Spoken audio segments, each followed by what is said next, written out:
You are 23 years old, and you owe $14,000 you do not have. Not to a bank. Not to a credit card company. To a man named Hector, who operates out of a tire shop on the south side of the city, and who lent you the money 18 months ago when your mother needed an operation, and the hospital wanted $9,000 up front, and you had $847 in your account, and no other options. The remaining $5,000 you borrowed 2 months later for reasons that felt urgent at the time and that you have since reclassified as mistakes. Hector charged you 3% per week. You did not fully understand what 3% per week meant in practice. You do now. The $14,000 has become, through the mathematics of 3% per week over 18 months, $31,400. You have paid back $6,200. You owe $31,400. You will always owe $31,400 at this rate, unless something changes. Hector offers you something that changes it. He does not describe it as working for the cartel. He describes it as running messages. You carry an envelope from one address to another. You do not open the envelope. You do not ask what is in the envelope. You hand it to the person who answers the door, and you wait for them to give you an envelope in return, and you bring that envelope back to Hector. You do this 3 times a week. Each delivery reduces your debt by $200. At this rate, you will be debt-free in 31 weeks. You do the math on a Tuesday night, sitting at your kitchen table, and the number 31 weeks feels like a door opening in a room that has had no doors. The first delivery is on a Wednesday morning. You drive to an address in a neighborhood you do not know well. A modest house, a garden with a dead tree, curtains always closed. You knock. A man opens the door. He is approximately 50 years old, heavy, wearing a white undershirt. He looks at you with eyes that have seen this specific transaction many times before and finds it unremarkable. You hand him the envelope. He goes inside. He comes back with another envelope. He closes the door. You drive back to Hector. The entire thing takes 47 minutes. You have delivered what you later understand was $8,000 in cash instructions and returned with a confirmation of payment. You did not know this at the time. You were thinking about the $200 reduction in your debt. You were thinking about 31 weeks. You do 4 more deliveries that week. Your debt reduces by $800. You sleep better than you have in 18 months. This is the most disturbing thing about the beginning, not the danger, not the illegality, not the company you are keeping. The most disturbing thing is how much better you sleep. 6 weeks in, Hector promotes you. This is the word he uses. Promotes. He uses it without irony, as a straightforward description of a straightforward professional advancement. Your new role is what Hector calls a reminder. You visit people who owe money, and you remind them that they owe money. You do not threaten. You do not touch anyone. You knock on a door, and when the person answers, you say, "Hector wanted me to check in." That is all. The check-in is the message. The message is understood by everyone who receives it. You are 23 years old, and you are the message. The first person you visit is a restaurant owner named Marco, who owes $23,000 and has missed 2 payments. You go to his restaurant on a Tuesday at 11 a.m. before it opens. You knock on the side door. He answers. He is wearing a flower-covered apron, and he sees you, and his face does something that you will see on many faces over the coming months. A specific rearrangement, a controlled fear that is familiar with being controlled because it has been controlled many times. He says, I know, I have it, I just need 2 more weeks. You say, Hector wanted me to check in. You leave. You do not wait for his response. The response is not the point. Your presence is the point. Marco pays within 4 days. You learn something from this that changes how you understand the work. The power is not in the threat. The power is in the certainty. The people you visit do not pay because they are afraid of what you will do. They pay because they are afraid of the certainty of consequence, the knowledge that someone will always come, that the debt does not disappear, that Hector's world does not contain the option of forgetting. You are the physical embodiment of that certainty. You knock on doors. Debts get paid. This is your value. At $800 a week, your debt to Hector decreases by $1,200 per week after your cut. You will be clear in 11 weeks. The math gets better every time you are promoted. But the math has a cost. The cost is this: you now know Marco's face. You know the flower-covered apron. You know the specific rearrangement of his expression when he sees you at the side door. You know things about a stranger's fear that strangers are not supposed to know about each other. This knowledge accumulates. You will carry it for a long time. You do not yet know how long. 3 months in, Hector introduces you to a man named Luis. Luis is 38 years old, thin, always in pressed shirts, and he runs Hector's debt collection operation for the eastern half of the city. Luis manages 11 collectors. He is looking for a 12th. The difference between what Luis does and what you have been doing is this: Luis collects, not reminds, not delivers messages, collects. He arrives at an address, and he does not leave without either money or something of equivalent value. The something of equivalent value is determined by Luis and not by the debtor. This is the line you have been approaching for 3 months, and you have understood it was there without looking at it directly. Luis offers you $2,000 a week. Your debt to Hector is paid. You have been clear for 2 weeks. You could stop. You think about stopping for approximately 4 days. Then you think about the $2,000 a week. Then you think about what $2,000 a week means when you have been managing $31,400 of debt on a delivery driver's salary and sleeping badly for 18 months. Then you say yes. Your first collection under Luis is a construction contractor named Armando, who owes $67,000 and has not responded to 4 reminders over 6 weeks. You go with a partner, a man named Beto, who has been doing this for 3 years and who explains the approach on the drive over with the calm specificity of someone describing a professional procedure. You arrive at Armando's office at 8 a.m.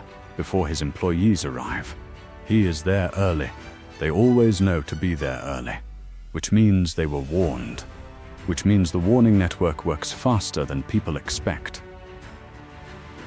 Armando is sitting at his desk. He looks at you and Beto, and his expression is not the controlled fear of Marco with the flower apron. It is something more resolved. He opens his desk drawer. He places $40,000 on the desk in banded cash. He says, "This is what I have. I will have the rest in 3 weeks. I swear on my children." Beto looks at you. You are the senior collector on this visit. This is a decision. You count the cash. You take the $40,000. You say, 3 weeks. Armando nods. You leave. In the car, Beto says nothing for 2 minutes. Then he says, "Not bad for a first one." You look at the city going past the window. You have just collected $40,000 from a man who swore on his children. The money is in a bag on the back seat. You are thinking about the math. The math is very good. You are not thinking about Armando's children. You will think about them later. Not today. 8 months in, the word changes. You are no longer called a collector. You are called an enforcer. The distinction is not always about violence. Luis is precise about this, and you believe him, because in 8 months, you have seen the precise calibration of when force is and is not necessary. The distinction is about finality. A collector brings options. An enforcer brings the last option. When Louise sends an enforcer, it means every other option has been exhausted and the account requires resolution, one way or the other. You are good at this. This is the part of the story that is hardest to tell honestly. You are genuinely good at this work.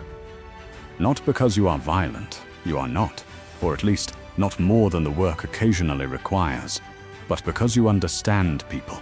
You understand the specific architecture of their fear. You understand which people are performing desperation and which are genuinely desperate. You understand when someone is lying about the money and when the money genuinely does not exist. This understanding, accumulated over 8 months of reading faces and hearing excuses and counting the specific pauses before answers, is the skill. Luis tells you once that you are the best reader of people he has worked with in 12 years. You file this in the part of your brain reserved for things that are true about you and that you did not plan to become. At $5,000 a week, you have an apartment in a better part of the city. You drive a car that does not draw attention. This is important, Luis explains. Attention is the enemy of this work. You eat at good restaurants. You send money to your mother every month, which is the reason all of this started, and which you think about every time you transfer the money, and which produces a feeling you do not have a clean name for, something between gratitude and grief, the specific mixture of those two things when the good outcome and the bad method are permanently connected. Your mother does not ask where the money comes from. You believe she does not want to know. You believe she has made the same decision you made with the envelopes 18 months ago, not to open it, not to ask what is inside. 14 months in, Luis is arrested on a Tuesday afternoon outside a dry cleaner on Calle Novena, and the Eastern operation requires a new manager within 48 hours, because the accounts do not stop, because the manager was arrested. You are the most experienced collector available. You are 25 years old. You are managing 11 people by Wednesday morning. The management of 11 collectors is a different kind of work. You are no longer the one knocking on doors. You are the one deciding who knocks on which door, and when, and with what level of escalation. You manage a portfolio of 340 active accounts, totaling $4.7 million in outstanding debt. The recovery rate under Luis was 73%. Your first month, your recovery rate is 79%. This is not because you are more aggressive. It is because you are a better reader of which accounts require what approach, which debtors need a reminder, which need a collector, which need an enforcer, which need to be renegotiated because the money genuinely does not exist in a collectible form. The distinction between these categories is the entire job. Getting it wrong costs money. Getting it very wrong costs things that cannot be recovered. At $15,000 a week, you understand the operation from the inside. You understand that the debt collection arm of the cartel generates approximately $34 million per year in recovered funds. You understand that your 11 collectors are part of a network of 64 across the city.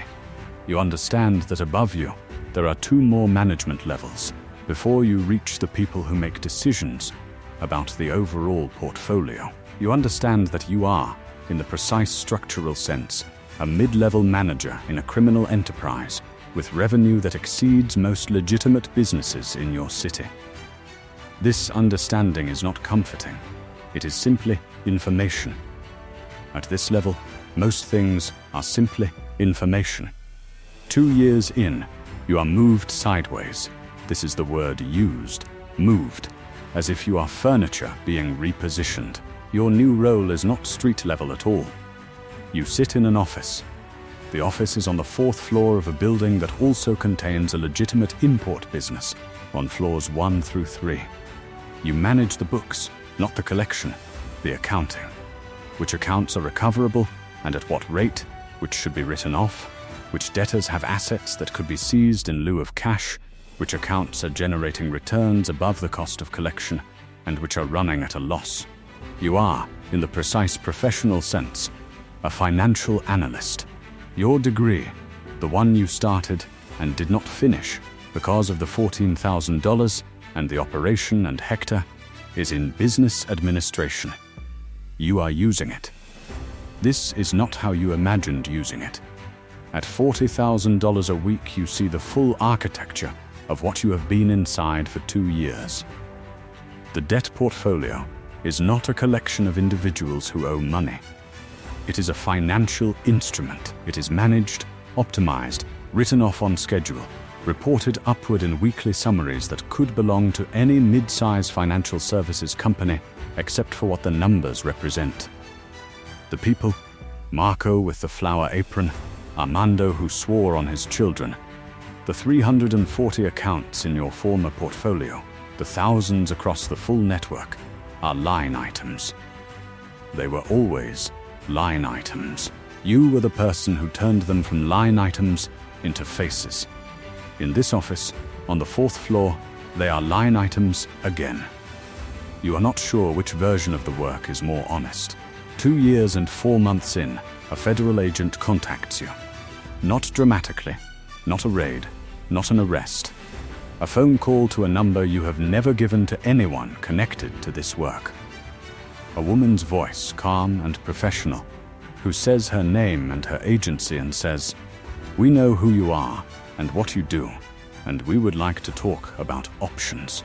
She says the word options the way Hector said promoted, as a straightforward professional term for something that is not straightforward at all. The options are cooperate or be charged as a senior financial officer of a criminal enterprise, which carries a federal sentence of between 8 and 12 years. She gives you 48 hours. You sit in your office on the 4th floor for a long time after the call. Below you, floors 1 through 3 of a legitimate import business. On your desk, weekly recovery summaries for $4.7 million in outstanding accounts. On your phone, a transfer confirmation for the money you sent your mother last week. In your memory, Marco's face and Armando's children, and 31 weeks and the $847 you had in your account when your mother needed the operation. You think about the 23-year-old who owed $14,000 and had no options and took the one that was offered. You think about all the other 23-year-olds who owed money to Hector and took the same option and are still knocking on doors, or who took it and are in prison, or who took it and are somewhere that is worse than prison. You think about the $847 and the dead tree in the garden of the first address and the flower-covered apron and what 3% per week actually means when applied to a human life over 2 years and 4 months. You call the number back in 36 hours. You do not wait the full 48. Some things, once you have decided them, do not benefit from the extra 12 hours.